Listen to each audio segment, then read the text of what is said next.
how are you all doing? Thank you for your love and support. We really appreciate you. If today is the first time you are coming across us, or you are seeing this face for the first time, please do it to like our videos and share. In this platform, we react to all videos and your opinion is highly needed.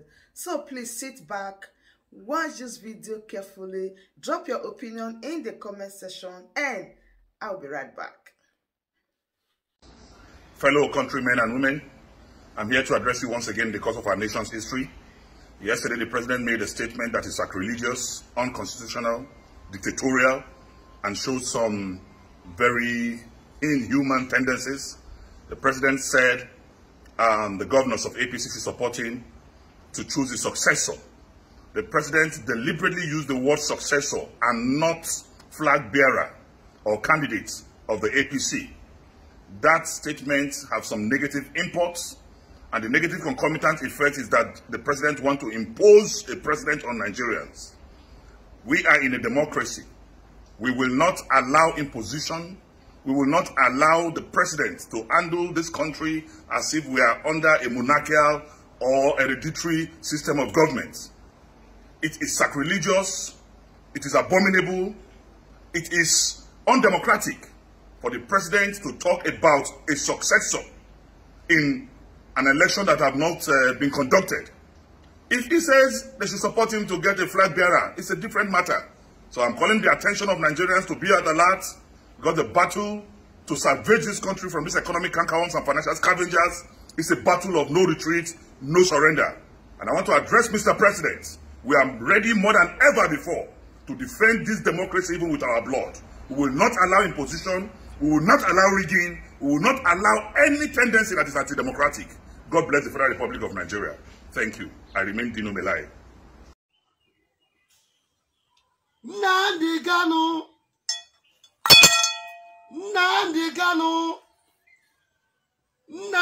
Kanu ebuniana ma ọwọ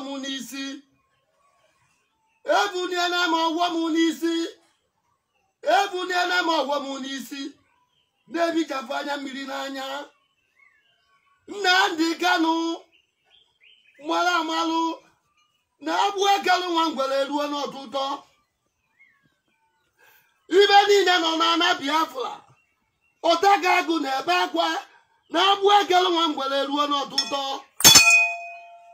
Nnamdi Kanu mmọnwụ alụsị na-ebe akwa na-agwa ahụ na onweghị ibe na-eme. Nnamdi Kanu mmọnwụ alụsị na-ebe akwa na-ekwe akwa na-eti mkpu na onweghị ibe na-eme. Onye ọwụ na-awụ onye Igbo n'iwu ụkọchukwu, n'iwu onye Sabati, n'iwu onye fada, n'iwu onye omenala, n'iwu ndị igwe, n'iwu ndị niile chiri echichi, si na-awafu ọjị, si na-ekpere ihe ile ọma maka Nnamdi Kanu.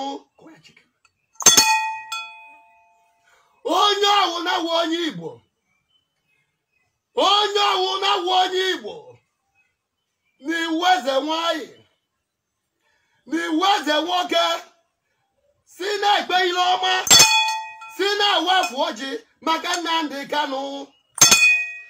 Nnamdi Kanu mmadụ dị ka ahụ akọ na ndị Igbo niile.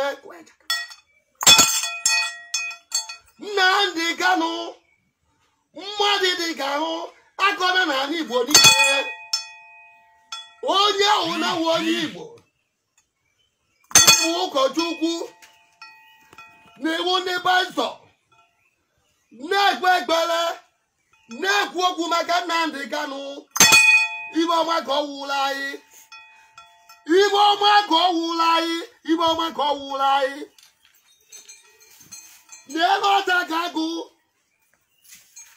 ka m bụ ọwa m n'aka, na-ebe akwa, na-ekpe arụsị bụ n'ọgụju nni, na-ekpe mmụọ m na aba na-eri n'ọgwọ dị mma, na-ekpe oke ọrụ bụ na agụ m, na-ekpe ndị mbụ na ndị egede, Ibe na-edu m n'ije. Ibe na-edu nata m n'ije. Ibe na-edu m eje. Ibe na-edu ime ike. Nye gbata ọsọ. Na-ekwe Nnamdi Kanu na abụ ahụ ekele nwa ngwere erube n'ọtụtụ. Nnamdi Kanu. Anyị Igbo niile ọtaga agụghị mmọnwụ arụsị. Ọtaga agụghị mmọnwụ arụsị. Mmọnwụ na-eji obodo dị mma. Mmọnwụ na-awọbata n'obodo dị njọ. O jecha ngwuru niile ebido ịjụ oyi. Ebu m ọwọ m n'aka. Na-agba ndị ichie aka ji ọhụọ. Mmụọ m na-aba na-eri. Ka agbatara m ọsọ. N'izi Nnamdi Kanu na-abụghị ekele nwa ngwere eruwe n'ọtụtụ. Anya mmiri eju m anya. Anya mmiri eju m anya. Anya mmiri eju m anya. Anya mmiri eju m anya. Ebelebe egbue. Ebelebe egbukwe. Nnamdi Kanu. O ji adịcha mma. O ji adịcha mma. O ji adịcha mma. O tegada aga ọ dị njọ. O mejọ ọmalụ dị mma. O tegada aga ọ dị njọ. O mejọ ọmalụ dị mma. Ụtaga agụ na mmụọ bụ ya n'ime. Ụtaga agụ na oge alọbụ na agụ. Ụtaga agụ na mmụọ ndị ichie. Ụtaga agụ. Alụzi niile na-ebu m ije ejere. Na-eweliri ya aka. Na-agwa hụ. Na ugwu eji akpọ hụ. Isi eji agwa hụ. Ahụ eji ele hụ. Ibe ike eji adabigazi ọzọ. Welu na-agwa hụ na abụ ekele nwa ngwere erube n'ọtụtụ. Ma gị mara amalụ. Na mmiri ọwụ na-esiri n'ọkụ. Ọ dịgata obere oge. Ọ ji ajụrịrị oyi. Nnekwu ọgwọ ga na-arụ ọfụrụ hụ. Nnekwu ọgwọ ga na-ewe n'iri. Gwa hụ. Ibe eji eme hụ. Obere oge. Ọ ji adịcha mma. Onye ọwụ na-awụ onye Igbo. Onye ọwụ na-awụ onye Igbo. Onye ọwụ na-awụ onye Igbo. Wụrụ onye Biafra. Si na-ekpe ekpere maka Nnamdi Kanu. Ibe dị njọ ji emecha dị mma. O ya adịrị ya na mma. O ji adịrị ya na mma. O ji adịrị ya na mma. O ji adịrị ya na mma. That brings us to the end of this update. Do well to like the video, share and subscribe.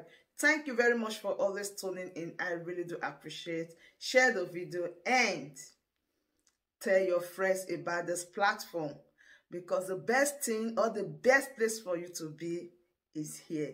Turn on the bell icon so that whenever I drop a new buzz boost like this, you'll be the first to notify. Thank you once again and remain blessed.